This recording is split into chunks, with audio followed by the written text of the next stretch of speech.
Voilà, des bombardements donc qui pourraient s'intensifier dans les prochaines heures. Donald Trump promet de détruire l'Iran si le régime ne signe pas son plan. Bonjour Adel Bakawan et Bonjour. merci d'être avec nous. Vous êtes le Bonjour. directeur de l'Institut européen d'études du Moyen-Orient et d'Afrique du Nord. Votre dernier livre est paru chez Talandier en mai 2025, il y a pratiquement un an, La décomposition du Moyen-Orient. Alors, pour l'instant, on peut que s'accrocher aux mots de Donald Trump. Il promet l'enfer, l'éradication, la fin de la civilisation en Iran. On a le sentiment d'être un nouveau tournant, qu'on est encore une fois au bord du précipice.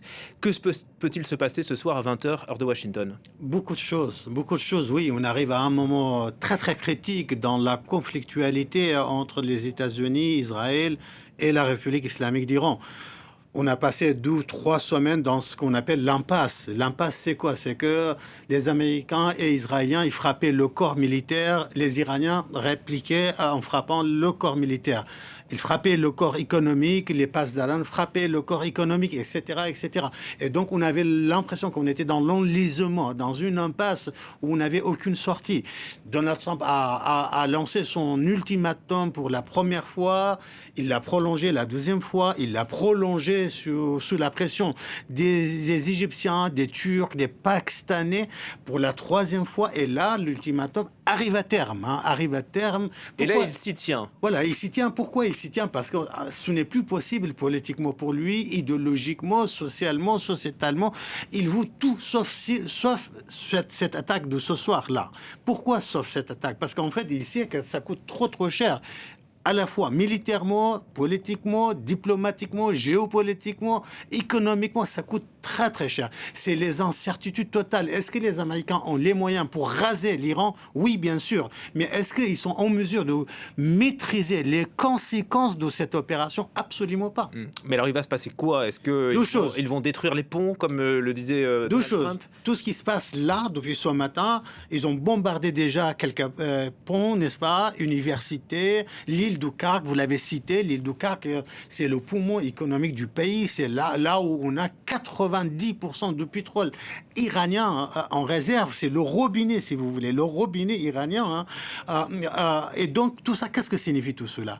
Et maintenant, avec le message de Donald Trump, une civilisation va disparaître, n'est-ce pas, ou s'éteindre, c'est que tous ces actes-là, toutes ces opérations de communication, de frappe, c'est vraiment pour mettre la pression maximale comme jamais sur les Pasdaran pour qu'ils capitulent. Vous savez, à ce midi, vers 11h30, les Pasdaran ont donné leur réponse au médiateur pakistanais. Ils ont dit: on accepte de se lancer dans la négociation avec les Américains à 3 conditions. La première condition, c'est que l'arrêt total de toutes les frappes israélo-américaines. La deuxième condition, c'est le non-retour à la guerre. Il faut une garantie. Vous, les Pakistanais, vous, les Égyptiens, les Turcs... C'est nouveau de la part du régime iranien ou pas? Depuis une semaine, ils répètent la même chose. Le non-retour à la guerre, on veut une garantie. Et le troisième, on veut une compensation à peu près 100 milliards de dollars pour tout ce qui nous est arrivé. Et bien évidemment, c'est quoi ces conditions pour Donald Trump? C'est la capitulation de Donald Trump. C'est pourquoi Donald Trump, il les a rejetés. Et c'est pourquoi il se réveille et il met une autre couche de pression maximale sur les Pasdaran pour qu'ils capitulent avant minuit. D'un côté, on a ce vocabulaire tiré de l'apocalypse de Donald Trump, et puis il y a DJ Vance qui est en Hongrie. Lui dit, le vice-président, il y a encore beaucoup de négociations dans les heures qui viennent. Des négociations avec qui? Et est-ce que là, Donald Trump peut encore sauver sa face? Pour être factuel, il n'y a pas de négociation. Il n'y a pas, je confirme, il n'y a pas de négociation. Vous dire pas de négociation entre Américains et Iraniens, pas directement? Absolument directement. Et même, il n'y a pas de négociation tout court. Il y a des échanges de messages. Ils échanger des messages. Par médias interposés. Oui, exactement. Par des intermédiaires, mais aussi directement. Ils ont, Abbas al-Archi, à un moment donné, a montré sur les réseaux sociaux son téléphone qui a été appelé à plusieurs reprises par Steve Witkoff, l'émissaire américain, de Donald Trump, qui négocie directement avec les Américains. Ils échangent des messages sur WhatsApp, mais c'est plutôt par les Pakistanais, que la négociation. Les Iraniens ont transmis aux Pakistanais Pakistanais leurs conditions, les Américains ont transmis aux Pakistanais leurs conditions, 15 contre 9, pour être vraiment factuel. Les conditions américaines sont 15, les Iraniens 9, mais petit à petit, là, on est arrivé à quoi? À 3 contre 1, ou à 3 contre 1, si vous voulez. Pour les Américains, il y a une condition désormais pour s'engager dans la négociation, à savoir l'ouverture du détroit d'Ormuz sans condition maintenant, tout de suite, avant cet ultimatum. Et bien les Pasdaran, ce matin-là, le porte-parole des gardiens de la révolution a été catégorique. Nous n'allons pas réouvrir le détroit d'Ormuz. Le détroit d'Ormuz qui est vraiment le point de blocage. Les Iraniens, là, ont vraiment trouvé quelque chose d'efficace, même presque plus que leur programme nucléaire. Écoutez, les Iraniens n'ont pas la bombe nucléaire. Les Iraniens n'ont pas des missiles balistiques ou hypersoniques qui arrivent jusqu'à Paris ou Washington ou New York. Mais par contre, ils ont une autre bombe. C'est la bombe économique. Avec la bombe économique, ils peuvent frapper un ouvrier à Lyon, à New York, à Londres, un peu partout. Ils peuvent perturber, ils le font déjà, toute l'économie mondiale, n'est-ce pas? Et donc, oui, pour eux, c'est une question existentielle. Ce n'est pas une question stratégique, le détroit d'Ormuz. Pour eux, c'est une question existentielle. D'où leur détermination. C'est pour ça qu'ils iront jusqu'au bout. Ils ne lâcheront rien face à Donald Trump. Pour eux, c'est une question de survie. Exactement, c'est la question de survie. Si jamais les Américains contrôlent, les Américains, les Israéliens, les Arabes du Golfe, contrôlent le détroit d'Ormuz, avec une réussite, c'est la fin de la République islamique d'Iran. Ils le savent très bien. C'est pourquoi la totalité, le cœur de leur stratégie d'action et de riposte, c'est le détroit d'Ormuz. Mais comment est-ce que les Américains pourraient prendre le contrôle de ce détroit et même sécuriser à minima les tankers, les pétroliers qui sont bloqués? Est-ce que c'est une chose possible aujourd'hui? Le président du Parlement iranien, Kalibaf, qui est désormais l'homme le plus fort du régime de la République islamique d'Iran depuis l'élimination des 42 grandes personnalités dès le premier jour, Kalibaf a répondu à cette question. Il disait auparavant, il se moquait de Donald Trump, auparavant, Trump disait nous allons forcer l'ouverture du détroit d'Ormuz. Et désormais, il nous supplie pour qu'on passe à l'action nous-mêmes pour ouvrir le détroit d'Ormuz. On ne va pas ouvrir le détroit d'Ormuz et on ne vous permettra pas d'ouvrir le détroit d'Ormuz. Vous nous disiez, Adel Bakawan, qu'il n'y a pas de négociation. Il y a ces médiateurs, qu'ils soient pakistanais, en tout cas principalement, peut-être aussi turcs et qataris. Égyptiens. Donald Trump parle d'un changement de régime et il évoque des interlocuteurs bien plus raisonnables et bien plus intelligents que ceux qu'il a éliminés et qui ne sont bien sûr plus présents pour les négociations. Est-ce qu'on sait de qui il parle? Est-ce qu'il bluffe? Ça ne tient pas. Ce n'est absolument pas crédible. La preuve, c'est que là, maintenant, tout de suite, avant qu'on entre en plateau, il menace. C'est raisonnable. Ces acteurs raisonnables, n'est-ce pas, de rayer leur civilisation sur Terre, n'est-ce pas? Donc si ces acteurs, ils sont raisonnables, ils sont beaucoup plus rationnels, ils sont beaucoup plus modérés, pourquoi ils ne négocient pas directement avec eux?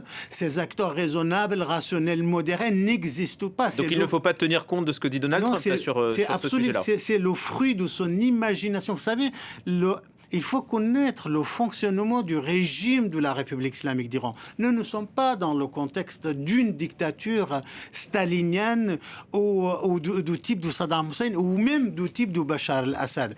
En Irak, vous décapitez Saddam Hussein, il n'y a plus de base, il n'y a plus de régime, il n'y a plus de d'État, il n'y a plus rien. En Syrie, vous vous souvenez, le 8 décembre de l'année dernière, lorsque Bachar al-Assad... 2024, pardon, de Bachar al-Assad, il prend son avion, il part à Moscou, il n'y a plus de régime, il n'y a plus rien, tout tombe. Et c'est un peu ce qui s'est passé au Venezuela, et c'est la méthode que Donald Trump a en tête. Exact. Seulement ici, dans le contexte de la République islamique d'Iran, vous avez le guide décapité. Vous avez le chef des Pasdaran décapité. Vous avez le chef de la sécurité nationale iranienne, Larijani, décapité. Mais ça ne change rien. Ça change rien. Même si Donald Trump dit qu'il y a eu un changement de régime. Voilà, ça change rien. Pourquoi? Parce que le régime n'est pas basé sur une personnalité. Vous savez, un ministre des Affaires étrangères d'un pays très très proche de la République islamique d'Iran me disait il y a juste quelques jours, il me disait mais Dr Bakawan, il m'appelle comme ça, pour les Iraniens, pour chaque acteur au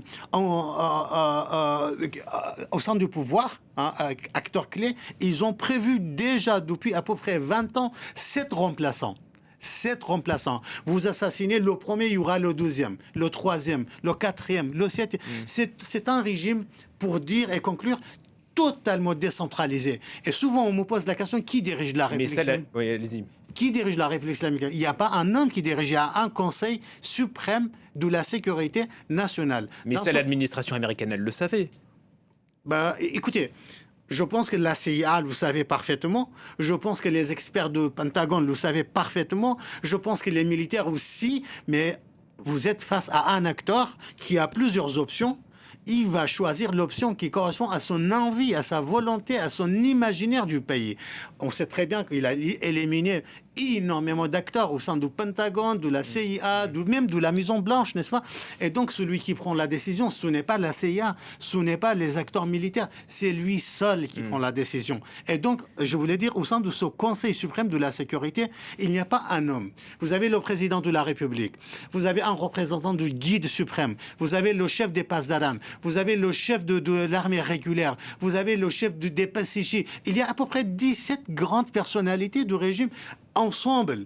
Et d'une manière, avec le consensus, avec un concorde, ils prennent la décision de négocier ou pas avec les Américains, et non pas un homme. Alors, revenons sur la menace de Donald Trump, donc à partir de 2h du matin pour les Français. Il promet de détruire chaque pont et toutes les centrales électriques. Alors, c'est vrai qu'il ne parle plus du régime, dont acte avec ce qu'on a dit. Ça veut dire que s'il détruit les centrales électriques, s'il détruit les ponts, ça veut dire qu'il s'en prend aux infrastructures civiles. Et ça s'apparente à des crimes de guerre. Visiblement, Donald Trump n'en a cure. Écoutez, nous, ici en Europe, on a une conception, n'est-ce pas, de ce qui pourrait être un crime de guerre, n'est-ce pas ? Seulement, Donald Trump... Il y a une loi internationale. Mais est-ce que Donald Trump se soucie de la loi internationale, du droit international, du cadre juridique international ? J'ai un grand doute. Il l'a dit clairement, le crime... on lui a posé la question, est-ce que ce n'est pas un crime de guerre d'attaquer, par exemple, des trains, des ponts, des universités ? Il a dit non. Il a dit clairement que le crime de guerre, c'est un régime qui utilise tout cela pour terroriser le monde. Autrement dit, il n'a pas la même conception. Donc, si c'est un crime de guerre ou pas, si c'est une ligne rouge à ne pas franchir ou pas, ce n'est absolument pas son problème. Lui, son problème, c'est comment plier le régime. Pour lui, il l'a dit, c'est le pétrole l'important. Pour lui, la réponse est claire. C'est railler la civilisation iranienne. Moi, j'ai posé tout à l'heure une question sur un autre plateau. Je pose toujours cette question-là.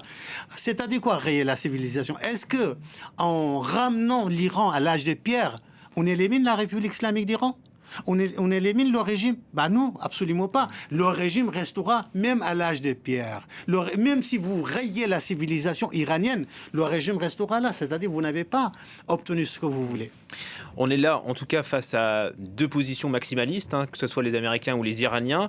Est-ce que le grand gagnant de cette escalade, c'est Benyamin Netanyahou, qui, lui, le Premier ministre israélien, est prêt à aller jusqu'au bout ? On ne sait pas trop ce que ça veut dire. En tout cas, on sait très bien depuis toujours, depuis le lancement de cette guerre-là, les Américains et les Israéliens ne partageaient pas le même objectif.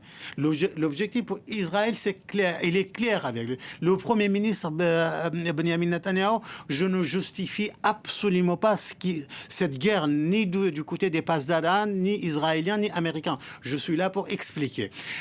Benyamin Netanyahou est cohérent. Il pense que même s'il éradique le Hamas, le djihad, le Hezbollah, les milices irakiennes, les Houthis, mais tant que la République islamique d'Iran est là, la menace existentielle restera pour Israël. Et donc, lui, son objectif, c'est mettre à terre la République islamique d'Iran. Certains disent il est même pour la destruction de l'Iran en tant qu'État, population et territoire.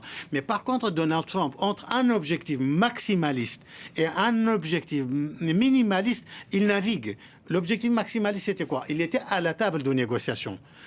Il y avait des avancées très importantes. Selon mes informations, les Pasdaran étaient même prêts à négocier sur les 440 kilos d'uranium enrichi. Mais ils quittent la table de négociation. Pourquoi ? Parce qu'ils pensaient que les Iraniens n'étaient pas suffisamment disposés pour capituler selon son goût. Et donc, il a dit, je vais frapper Objectif maximaliste, lourdement frappé. Objectif maximaliste, le peuple descendra dans la rue et il renverse le régime. Objectif minimaliste, les Pasdaran seront tellement affaiblis, ils reviendront à la table de négociation pour mieux capituler. Or, aujourd'hui, le peuple n'est pas au rendez-vous et les Pasdaran ne reviennent pas à la table de négociation. Merci infiniment, Adel Bakawan, d'avoir accepté notre invitation. Je rappelle le titre de votre ouvrage, La décomposition du Moyen-Orient. C'est un peu ce que Trump est en train de faire. Merci beaucoup.